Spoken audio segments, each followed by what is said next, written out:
Oke, pinjaman, harapan atau jebakan? Nah, selengkapnya di Financial Update.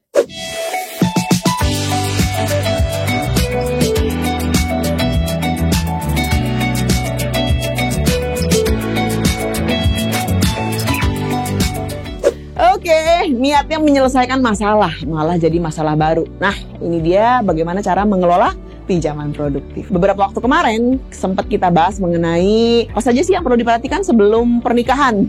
Seru ya topiknya kemarin. Ya, kalau belum nonton, teman-teman boleh cek di tayangan kita sebelumnya. Tentu saja salah satunya adalah bahas mengenai aset dan hutang. Sekarang yang akan kita bahas mengenai hutang, tapi dalam hal ini terkait tentang utang produktif. Apa sih utang produktif? Utang produktif itu kalau dananya sudah didapat, itu tujuannya supaya uang yang kita peroleh itu dari hasil pinjaman bisa menghasilkan uang lagi. Ya gimana caranya muterin uang supaya bisa jadi uang lagi. Nah di sini aku memang pengen banget infoin ke teman-teman semua mengenai tips dan bagaimana cara mengambil keputusan untuk memilih pinjaman mana sih, atau pada saat mau ngambil pinjaman kira-kira keputusan apa yang harus diperhatikan. Yang pertama, teman-teman sebelum mau ngambil pinjaman, teman-teman harus kenali diri kalian dulu. Kira-kira finansial teman-teman sudah cukup atau belum sih? Jangan sampai pinjaman yang kalian ajukan itu awalnya niatnya untuk produktif, tapi malah terpakai untuk malah ujung-ujungnya konsumsi pribadi. Ya, harus tahu dulu tujuannya saya minjem nih apa sih? Kenapa saya harus minjem? Kita punya modal lain selain uang. Nah, itu yang kadang-kadang kita nggak ngerti ya. Nah, yang kedua, perhatikan potensial diri kamu. Ya, tadi saya sebut potensial diri, kita harus kenal. Ya, kita tuh punya kemampuan apa sih? Kita tuh punya modal apa sih selain uang gitu ya. Saya mau buka usaha, tapi uangnya dari hasil utang, Ci. Yang pertama, kamu mau buka usaha apa? Ya, sesuai nggak sama apa yang kamu kerjakan? Terus kamu mengerti nggak tentang usaha ini? Jangan sampai apa yang kamu kerjakan untuk bangun usaha ini, kamu tidak tahu apapun mengenai usaha ini. Ternyata ada nih bantuan modal, baik itu dari orang tua kah, atau misalnya memang mau mengajukan melalui bank. Teman-teman harus bisa ngitung. Pengajuan kredit melalui bank misalnya mau ngajuin berapa tahun, misalnya mau ngajuin pinjaman 5 tahun. Modalnya berapa? Dihitung dengan bunga kredit pinjaman banknya berapa. Berarti setiap bulan teman-teman sudah harus bisa ngitung.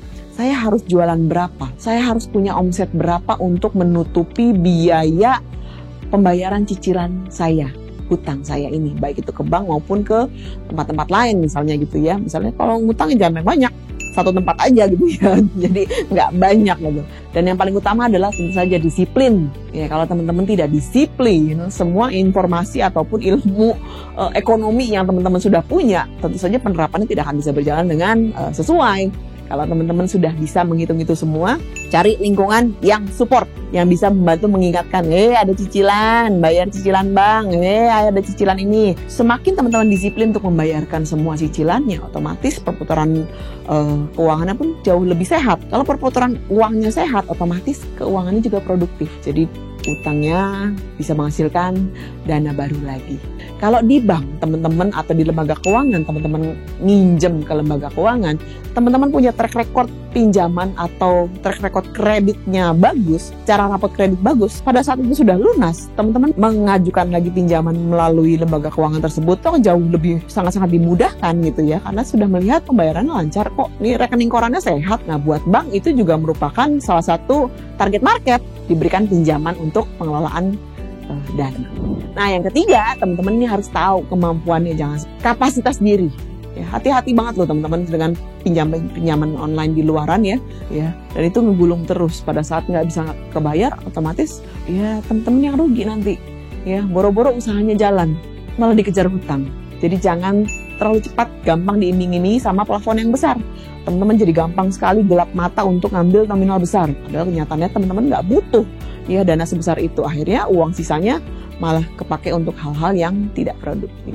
Nah, Ci, kapan sih waktunya yang tepat kita untuk mengajukan pinjaman? Satu, kalau teman-teman memang sudah punya penghasilan yang dimana penghasilannya itu cukup untuk bayar cicilan pinjaman.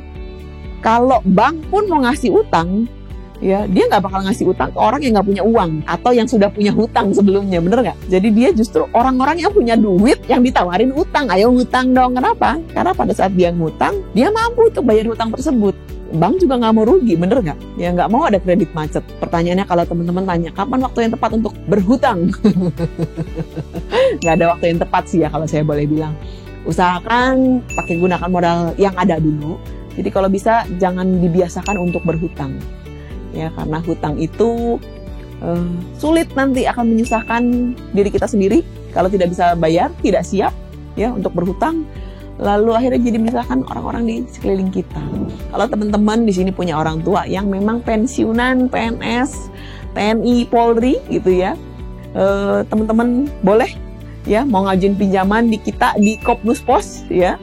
Kita memang pakarnya atau ahlinya pinjaman untuk para pensiunan, di mana para pensiunan ini diharapkan setelah memasuki usia pensiun masih bisa tetap produktif ya. Dengan cara apa? Kita berikan pinjaman, tentu saja dengan jaminan SK pensiunnya mereka ya.